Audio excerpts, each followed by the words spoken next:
He was in the 2015 JVP national list and was also a well-known businessman in the country. I recall then President Mahinda Rajapaksa presenting him with awards as well.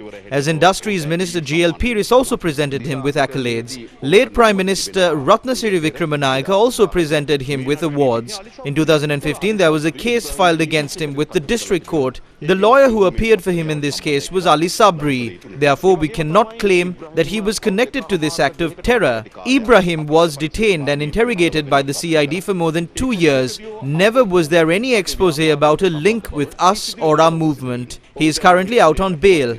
However, there was no records of any connections in the investigation. The Valaugoda report and the Parliamentary Select Committee report exist. Never have those mentioned that Ibrahim and our political programs were linked to this act of terror.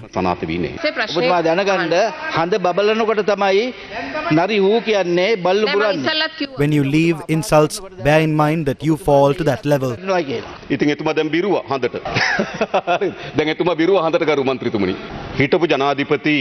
It must be made clear that former President Maithripala Sirisena is the party that failed to prevent these attacks. Today he represents the government. Then Prime Minister Ranil Wickramasinghe also cannot evade this. They don't care what happens to the people or the country. But Ranil only wants the post of Prime Minister. Today he wants the post of President. Then Prime Minister Ranil Wickramasinghe is also responsible for the Easter Sunday attacks, and he too is in the present government. A serious allegation was raised against the Chief of Intelligence, who is also in the government. There is also a serious allegation against the former Chief of State Intelligence, and he too is with the government. This is the group that failed to prevent the attacks. The group that failed to prevent the attacks and the group charged with the crime are both in the government. Allegations are made against Pillayan, and he is now a state minister in the government. So who should we approach to serve justice? If we are seeking justice with this president, this government, and all of these officials in place, that is an insane request. The state minister says that Sonic is an intelligence officer. So what is the objective of this intelligence officer wanting to place the blame on ISIS? Interestingly, soon after the attacks, the pledge by this group is broadcast in India. How did this video reach them?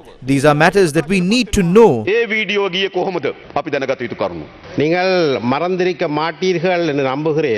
I believe you have not forgotten the fact that when you were in politics and when we split from the LTTE, we were given weapons by your group. So did you give those weapons and bombs to catch those from your group who were arrested and released on bail?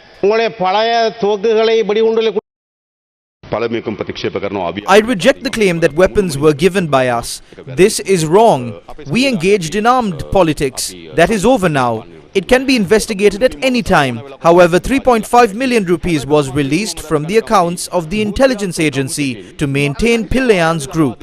Is that happening even now? They worked with a paramilitary group.